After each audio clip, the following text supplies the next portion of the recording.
Hello everyone, Art Burns here.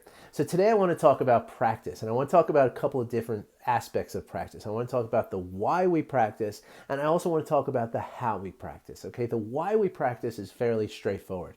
What we're doing is we're building skills, and in building these skills, we're also developing habits. Okay, the more we do something and the better we get at it, which only comes through repetitious practice, right? Like just like anything else you've ever learned to do in your life, including eating and walking, right? At one point you were no good at those things until you really practiced them, and then you got better at them. And then they became habitual, right? They became automatic. They became the kind of thing that you didn't have to think about anymore. You just did them. So meditation practice is no different from that, right? When you do a formal meditation practice every day, and you also, do informal practices like I talk about here, where you're adding mindfulness into the daily, mundane tasks that you do every day anyway, what you're doing is you're developing a skill, okay? And you're building a skill that includes focusing your mind and maintaining a presence, right? So that you're building this skill to allow the thoughts that might take you into the future or into the past, you're allowing them to just go on their own and not take you with them. And in that, you're optimizing yourself to do whatever it is you're trying to do, you're going to do better. Okay, so it's not just about feeling better. It's not just about calming yourself. It's beyond all that stuff. It's really about optimizing you to do the things that you do well, okay, and to do them even better. So that's the why we practice, right?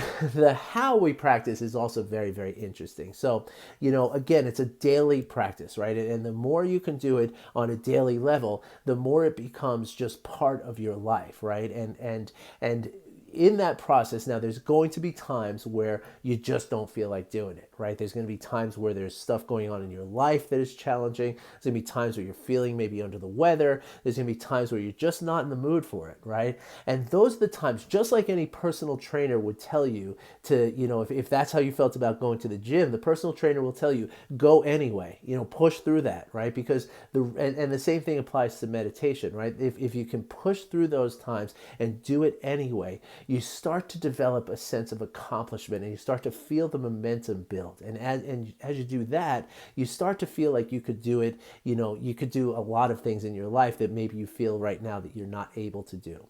And so a lot of times what helps in this process, right, is to get someone in your life who is going to hold you accountable. Now, again, going back to a gym analogy, a lot of people do this in the gym, right? They get a workout partner, right? So that you're going to meet that person at the gym every day or every couple of days, whenever you go. But if the idea is that if that person goes and you don't go, well, then you're letting them down and you're letting yourself down, right? And that gives you an extra motivation to show up, right? And so you can do the same thing with meditation. Now, that doesn't mean that you're going to meditate alongside of someone. That's not necessary. But to have someone in your life who is going to hold you accountable. So whether that's trading emails back and forth every day, or maybe meeting once a week for a cup of tea, or having a phone call once a week, and just talking about, okay, did you meditate every day this week? How did it go? What did you find hard about it? What did you find easy about it? What did you find fulfilling about it? What was the challenges? So on and so forth. This will help you to kind of motivate you to keep going, right? And if you don't have someone in your life like that, you can consider hiring a coach to do it for you, right? Or joining a group of some sort. If you're interested in finding out about that, I'd be more than happy to tell you about the group coaching that I run or the one-on-one coaching that I provide as well. And so let me know. If you're interested, drop a comment below, send me a direct message, and let's have a conversation. Okay, everybody, I wish you well and happy practicing.